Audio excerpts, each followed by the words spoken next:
Have you all heard? The Mississippi River once flowed backwards for an entire day. Coming at you.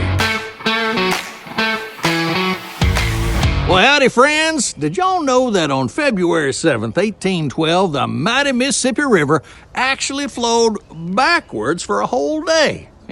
It's true. When the new Madrid earthquake hit, one of the strongest in American history, it was so powerful it temporarily reversed the flow of America's greatest river.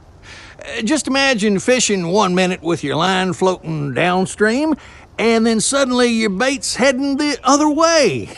Talk about confusing the catfish. Well, the quake was so strong it rang church bells in Boston, created temporary waterfalls, and even formed a whole new lake, Reelfoot Lake in Tennessee, which is still there today. God sure knows how to redecorate. Ooh, y'all, today is National Nutty Fudge Day. Now, there's a holiday a true Southerner can appreciate. Down here, we take our sweets quite seriously, and nutty fudge has deep roots in Southern candy-making traditions.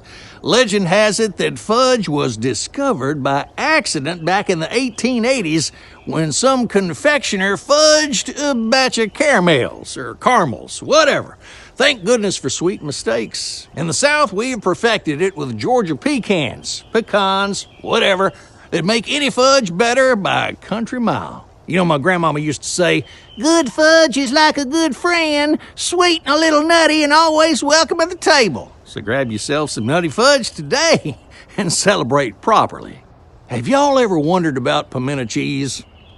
Yeah, I hadn't either. But that glorious orange spread is nicknamed the caviar of the South. But did you also know it didn't actually originate here in the South? It seems pimento cheese started up north in the early 1900s when cream cheese was mixed with imported Spanish pimentos.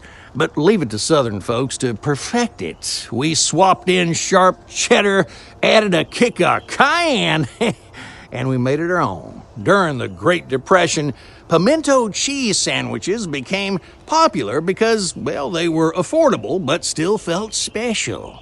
Now they're a staple at every Masters tournament in Augusta, Georgia, where they still cost just $1.50. Well, that's cheaper than gas station coffee these days.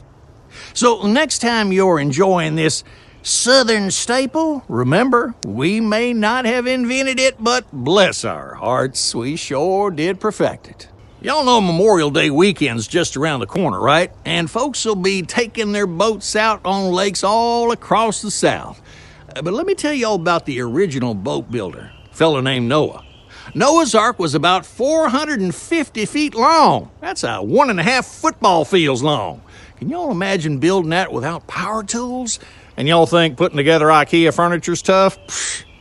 Well, the Bible says it took Noah about 100 years to build the ark. Talk about a long-term project. That makes your brother-in-law's boat restoration in the garage look downright speedy. And here's a dad joke to float your boat. What kind of wood did Noah use for his ark? Go for wood, because if he used any other wood, the boat would go for the bottom of the sea. You're welcome. That's all for today's Have Y'all Heard, because now y'all have. Leave a comment if you're smart or smiling or hungry. Until next time, later taters.